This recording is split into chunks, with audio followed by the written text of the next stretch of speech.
investigation that strikes at the core of public safety and the integrity of government institutions. I'd like to recognize our partners in this investigation that have joined me here. We've got Chuck Perdue, who's our Bay County tax collector. State Attorney Larry Bassford's represented by Peter Overstreet. We've got our Attorney General, James Uthmeier. Thank you for being here. Executive Director Larry Keith with the State Board of Immigration Enforcement, Colonel Gary Howes with the Florida Highway Patrol, Deputy Commissioner Vaden Pollard with FDLE, Anthony Coker with Homeland Security Investigations, and Larry Lynn with the Federal Bureau of Investigations.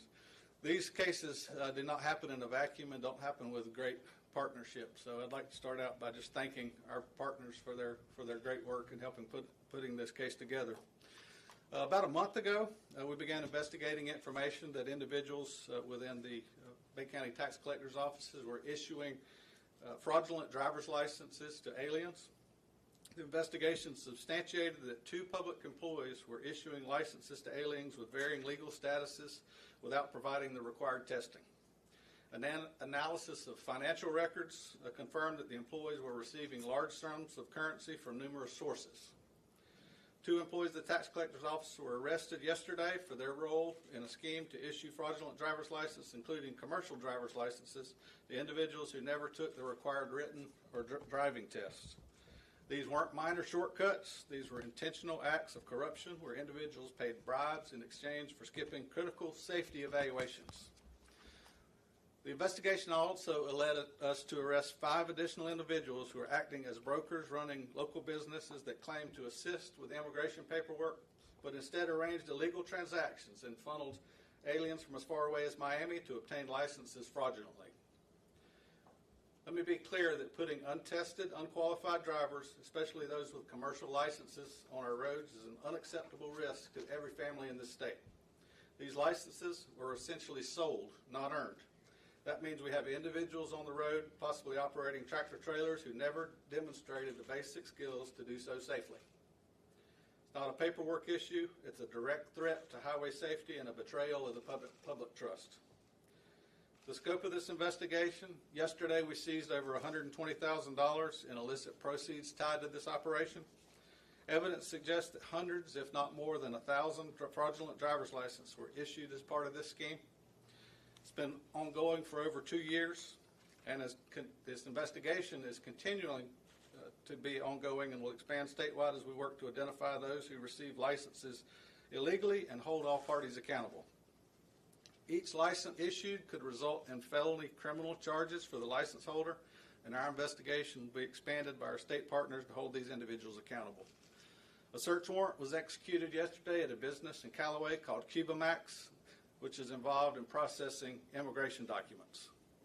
Again, I want to commend the outstanding teamwork and partnership of our investigators. It's a multi-agency effort with close coordination between law enforcement, the tax collector's office, and other state and local partners. This is the kind of teamwork it takes to root out corruption and protect our citizens. I'd also like to commend our tax collector, Chuck Perdue. As soon as he was made aware of this investigation, he became an investigator himself. He worked with us closely to make sure that these individuals were held accountable. Certainly a difficult situation when individuals in your office choose to do the wrong thing, but the important part is that we hold them accountable when we do that. So Chuck, thank you for your efforts. So I want to talk about the individuals that we arrested. The tax collector employees are Bansele Velazou, age 37, of Panama City, charged with 9 counts of DMV employee issuing a fraudulent ID, which is a felony, and 9 counts of official misconduct. Demetrius Smith II, age 30, of Panama City, on 8 counts of DMV issuing a fraudulent ID and 8 counts of official misconduct. And additional charges are anticipated as each fraudulent driver's license can result in additional charges.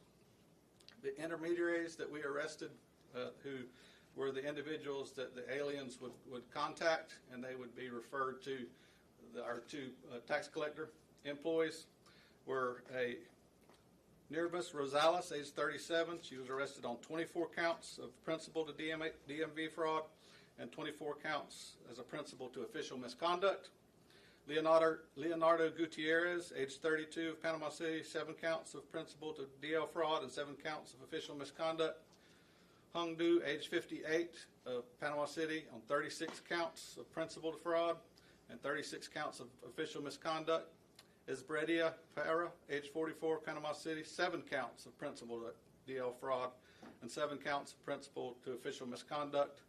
Zola Gonzalez Pena, age 38, 12 counts. Also arrested but not identified as operating as an intermediary was Myrna Fernandez of Panama City on a charge of unlawful possession of a driver's license. It's believed that Fernandez obtained her driver's license fraudulently yesterday, paying to receive a passing grade on her exam in the skills exam. But to those who think that they can compromise public safety for profit, know this: we will find you, we will bring you to justice.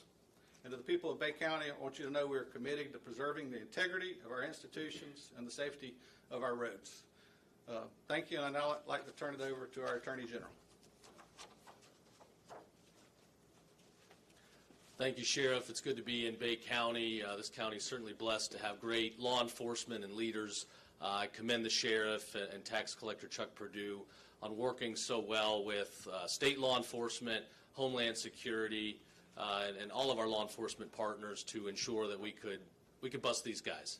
I think today is yet another example of how the Biden border policy puts American families at risk. Here you've got hundreds of aliens that are cheating, that are breaking the law, that are buying driver's licenses without taking the test, getting on the roads, putting everybody in danger.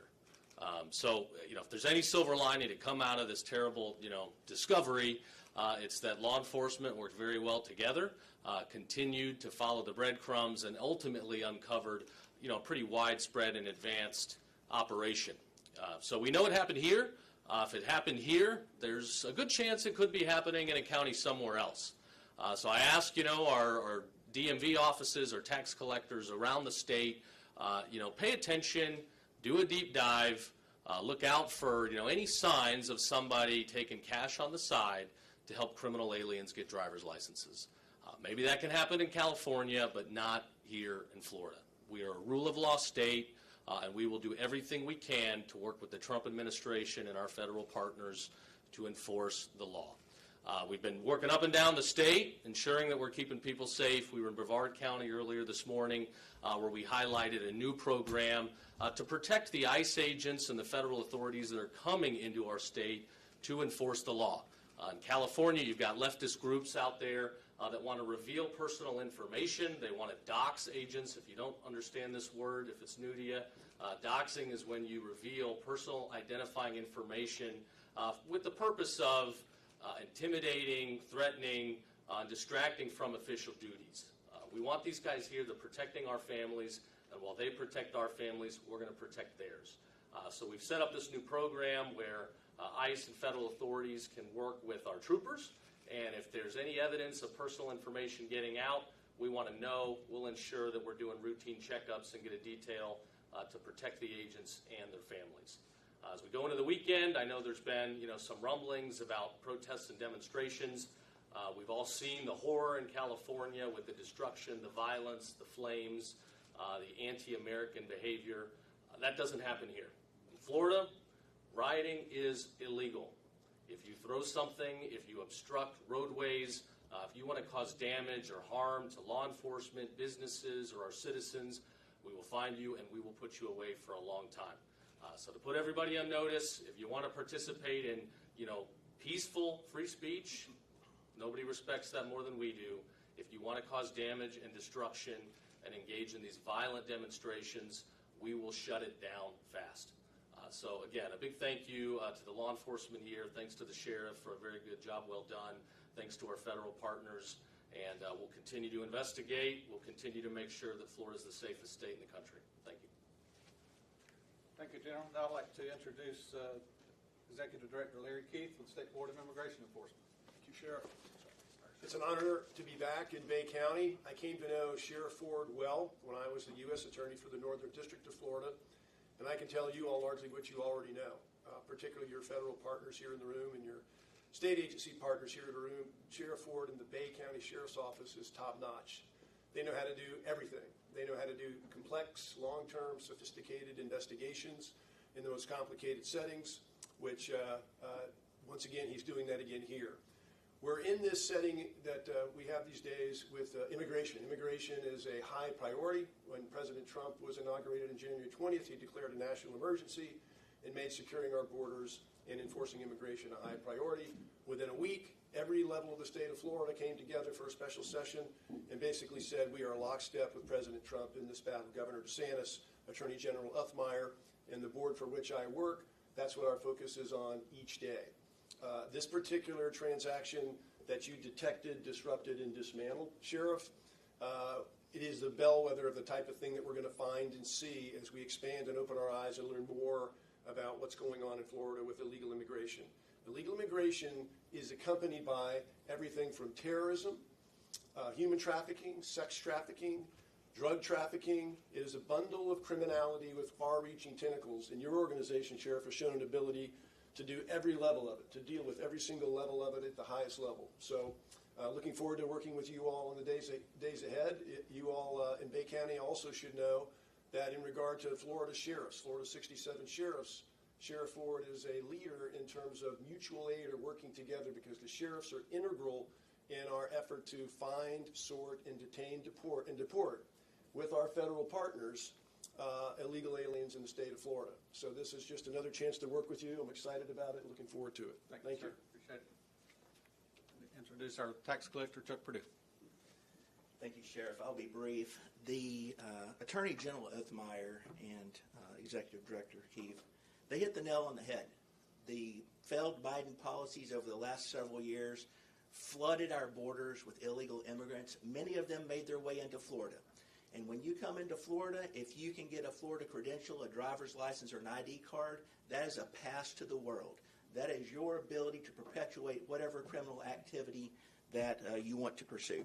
So thank you all for all the agencies represented here.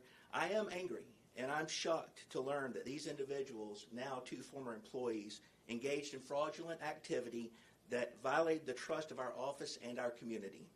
With law enforcement, we took swift action to hold them accountable, and I'm grateful to the Sheriff's Office and their professionalism, and we look forward to continuing our working partnership together. The Bay County Tax Collector's Office has zero tolerance for anyone who abuses our community resources to perpetuate criminal behavior, and that includes illegal immigration, human trafficking, elder abuse, the whole host of issues that we deal with at the Tax Collector's Office.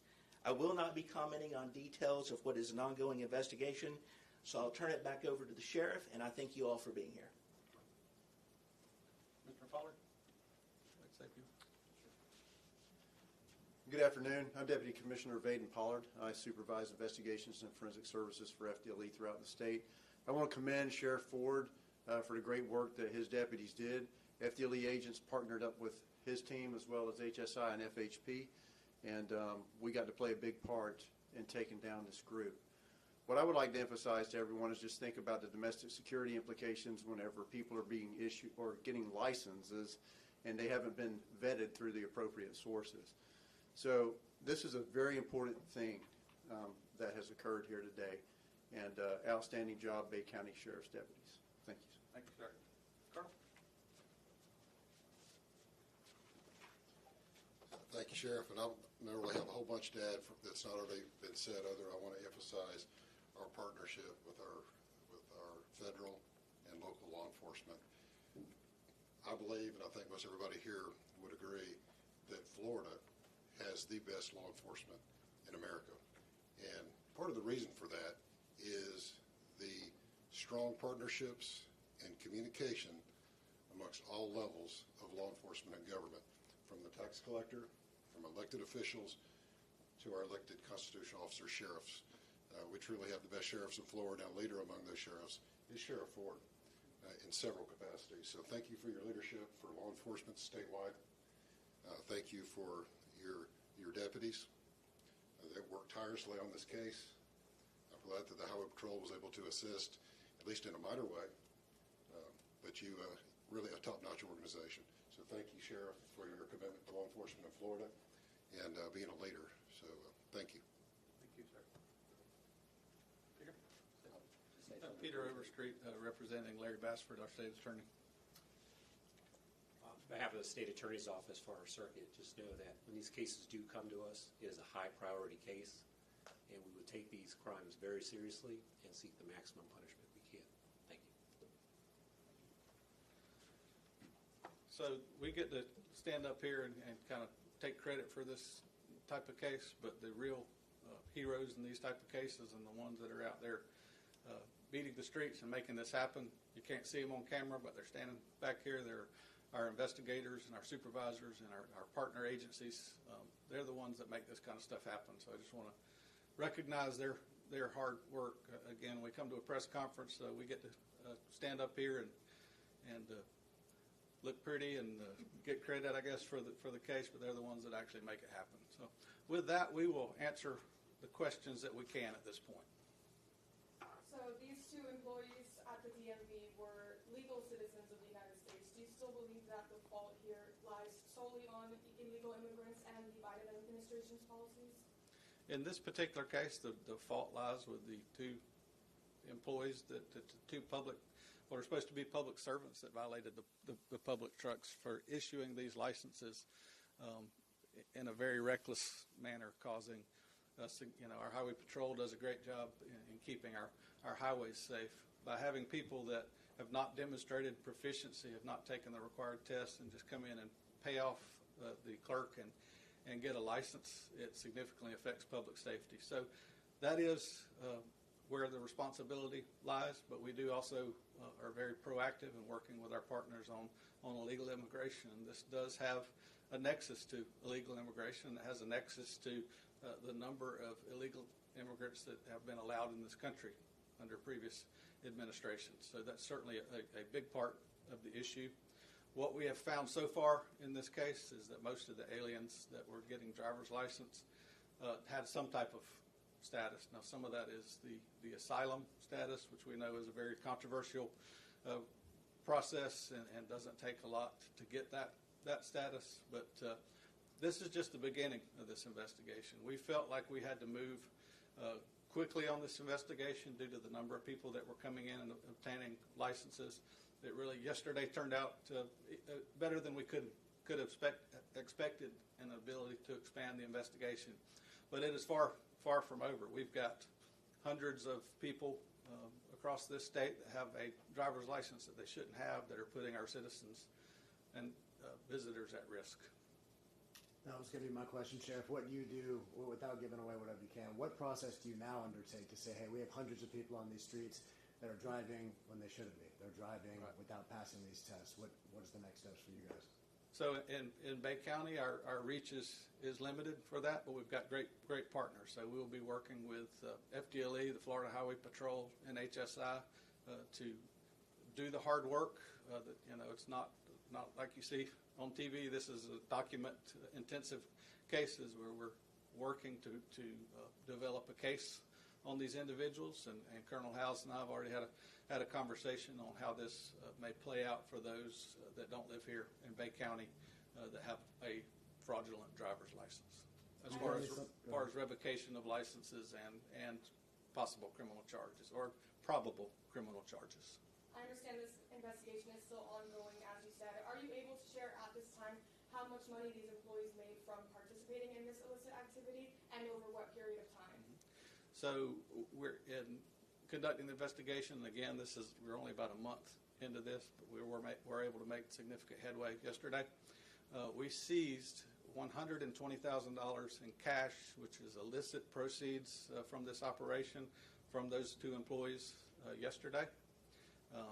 And we believe that it could have been going on as long as 3 years based on our interviews. So it's been a pretty extensive operation.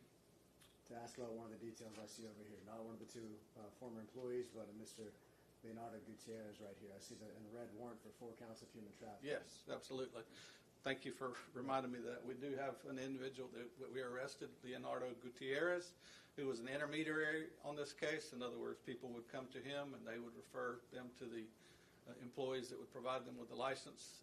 Upon his arrest yesterday, we did determine that he has 4 counts warrants for 4 counts of human trafficking out of Texas. We are in contact with the authorities in Texas. don't have a lot of information on at this time about what the substantive nature is of the human trafficking charges. But he obviously has a significant criminal history and is involved in the things that we fight against and that we talk about, and that what illegal immigration brings into our communities. I know you mentioned a month-long investigation with a lot of headway made yesterday. So when you mentioned 3 years, is there any indicators, are you able to compare from other local government tax collectors' offices, statistics on how many licenses were issued, and are you able to track those licenses now that they are out? We'll certainly be working on that, and there would certainly be a record of the licenses that these two employees have issued, and we'll be working again. It'd be a very document-intensive investigation. We'll be working with the Florida Highway Patrol, which is under the Department of Highway Safety and Motor Vehicles, that is the issuing authority. The tax collector serves as an agent of the Department of Highway Safety and Motor Vehicles in issuing these licenses. So we expect that continued partnership to play out as we work to identify those that may have fraudulently obtained a license without the proper testing and proper requirements to be a safe driver. Real quick, just to rephrase my question, so were there any red flags in terms of volume of licenses handed out over the last 3 years that could have indicated anyone of this behavior? So when we were first made aware of this case through intelligence information, I contacted Mr. Perdue, and they were in their office starting to see some anomalies that they were starting to look into as well. And again, I couldn't ask for a better partner. As soon as he found out that may be occurring inside of his office, he assisted our investigation greatly. So, Chuck, I don't know if you want to speak to that, but y'all were starting to pick up on that. Absolutely. So, to answer your question, yes, I was starting to review our month-end reports, and I was seeing where, on average of my 80 employees, an employee on average during the month will do 20 to 25 road exams. I had one employee, Mr. Smith, who did 295 exams one month. So those exams take about 20 minutes each. So doing the math, there's not that many work hours in the week, right? So we had these anomalies. We were starting to look into it when the sheriff called, and so the pieces really started to fall really quickly. And then to answer one other question, again, like Attorney General Uthmeier said, with the illegal immigration, because of the strong policies of the president and of the governor, the people who are in Florida right now who are illegal or who do not have full status, they are feeling the pressure. They are going to resort to criminal activity to do whatever they have to do to stay in this country. And if that means going to find public servants that they can pay off, that's what they're going to do. It's very unfortunate, but I'm glad that we got it when we did. We're going to get these people off the road. We're going to be working with tax collector offices around the state to provide the necessary training, working with the Department of Highway Safety and Motor Vehicles to get the systems and the processes in place so that we can identify these problems much quicker in the future. Thank you. Sheriff, and forgive me, I've not had the chance to read over this full release here in front of me. Are all 8 of these people currently at your jail? Yes, sir. Jail? Yes, sir. Okay, we'd been told that at least one person was brought in with some sort of identification covering over them. Is that accurate at all? Basically something put over their head so that they couldn't be seen by other people. Is there anything on that at all? I'm not aware of that. And the guys that did the work behind me are shaking their head no. So. Thank you. What does, and again, maybe this is for Mr. Perdue as well, I understand the work that you guys have done in the past since May 20th to kind of figure out exactly what happened under your roof. Does this now necessitate a revamp program to make sure that 295 tests aren't done in a month? How does this work for you now? Right. Well, so what we did was we compare the work product that's done and the number of customers that our system says we serve versus the number of customers that queue into our system. And so that was really the first indication, is that folks would walk in, like the sheriff said, they would just come into our office, they would bypass the customer check-in counter and go have a seat and wait to be called up. We have a lot of opportunities for improvement, and I look forward to working with our state partners and our law enforcement agencies to put those processes in place. And from your internal investigation, there's no reason to believe that it's any more than 2 employees, or that they have any more than 6 liaisons? Currently, after a full review of my staff, we do not believe this is happening in our 4 offices anywhere else in Bay County. So, but I will tell you, there's 490 tax collector offices in Florida. 5,000 employees. And these folks who are feeling this pressure to get these credentials, they're desperate, and they're going to reach out. And so we've shut them down here. They're quickly going to go move someplace else. And so we've got to be real diligent. We've got to move quickly to make sure that we catch them there when they show up. And while you're up here, are there going to be any repercussions for who supervises these employees? And how far back do these anomalies that you mentioned go as well? I just started noticing the anomalies on our April month-end report, so the beginning of May, about the same time that the sheriff reached out to me. And so I believe because of the pressure these folks are under to get these credentials, I believe since the Trump policies and since our governor put in strong immigration policies, this year we've seen a significant increase in the number of immigrants who are coming into our offices, and it's to get legal. And so it's really just in the last few months where we've seen this huge spike in the numbers. And for repercussions about any supervisors, will that be taking place? The sheriff and I will have to talk about that. We have not talked about it that far yet. When it comes to the checks and balances that somebody needs to follow in order to be eligible to vote as a Florida citizen and an American citizen, were these people all registered to vote when they shouldn't have? Is that kind of how that works? No, if you're not a U.S. citizen, you are not eligible to vote. So y'all have no reason to believe that any of these people that have these, like, that's any of, how do I say this?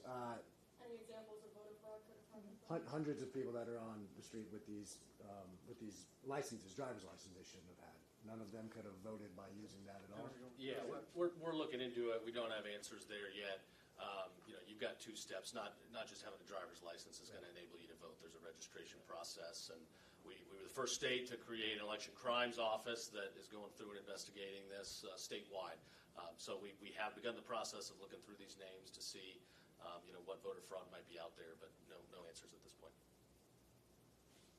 What year did these individuals enter the country? So we're just getting started on the scope of this investigation. When it goes back, what we've been focusing on at this point is reviewing cases for charging purposes on those that have received a license recently because of the availability of evidence, such as video and things of that nature. This goes back to 2022. If you want to rephrase your question, what was your... Did I answer your question? Well, the conference has been politicized, blaming the Biden administration. Do we know what year these individuals entered the country? No. We're just in the process of trying to identify those additional people that have been issued licenses by these two employees. And again, a lot of these that we see have status in the country. They're aliens, but they have either asylum or some other status that allows them to get a driver's license, but they're just subverting the testing process. And we started this case, we wondered whether they were coming all the way here and the ones here locally just to subvert that testing process, but that is exactly what they appear to be doing.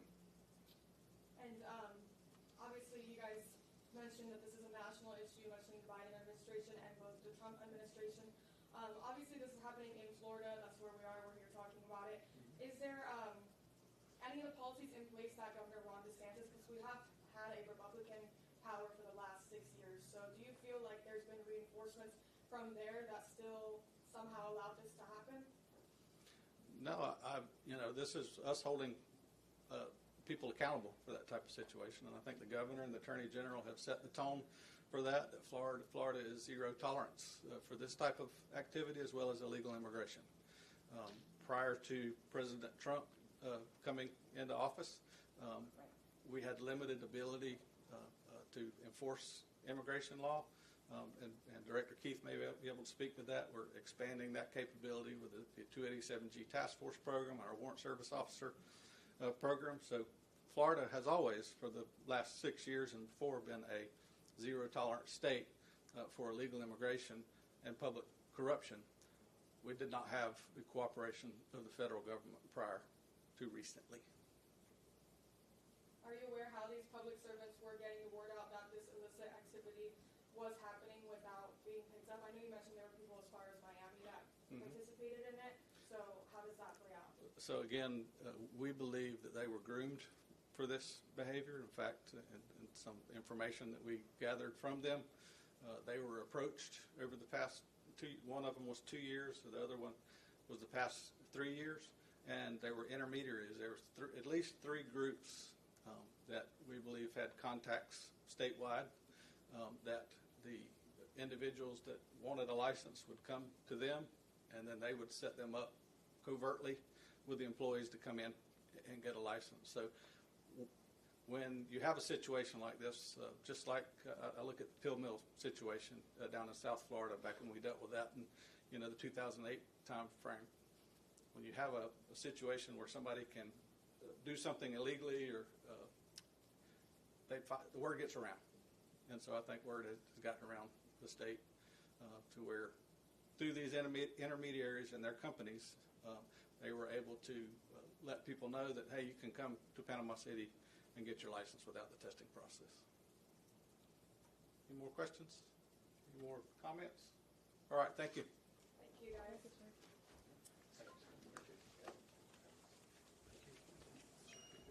you, sir. Appreciate you.